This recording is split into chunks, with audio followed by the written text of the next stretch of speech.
Hello friends, welcome back our channel RK facts for Telugu. మనం London అంటేనే పెద్ద పెద్ద బిల్డింగ్స్తో ఉండే ఒక బిగ్ సిటీ అని అనుకుంటాం. కానీ బిజీ సిటీకి కొంచెం దూరంలోనే ఎన్నో ఏళ్ల చరిత్ర అండ్ ఎన్నో మిస్టరీస్ని కలిగిన ఒక భయంకరమైన ఫారెస్ట్ అనేది ఉంది.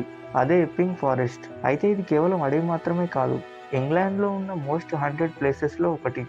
అసలు ఈ ఫారెస్ట్లో ఉన్న మిస్టరీ ఏంటి?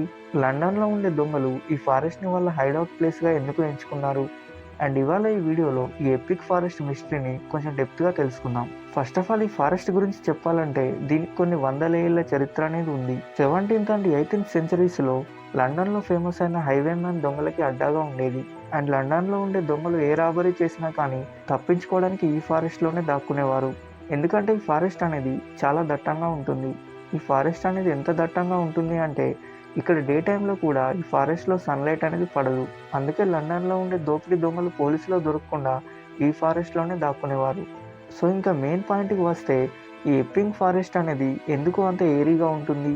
అండ్ చాలామంది విజిటర్స్ అండ్ పారానార్మల్ ఇన్వెస్టిగేటర్స్ ప్రకారం నైట్ టైం ఈ ఫారెస్ట్లో వింత సౌండ్స్ అనేవి వినిపిస్తాయని, ఇంకా గాల్లో ఎవరో నడుస్తున్నట్టు సూపర్ మ్యాచర్ పవర్ ఉంటుందని చెప్తున్నారు.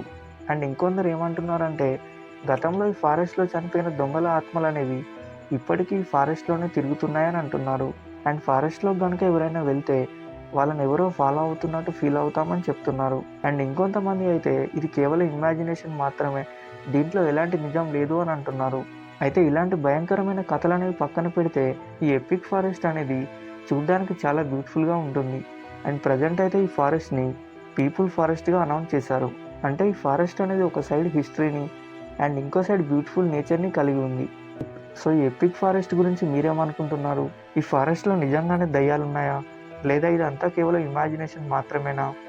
ఒకవేళ మీకు ఛాన్స్ వస్తే నైట్ టైం ఈ ఫారెస్ట్లో ఒంటరిగా నడిచే ధైర్యం మీకుందా? అండ్ మీ థాట్స్ని కామెంట్ సెక్షన్లో రాయండి.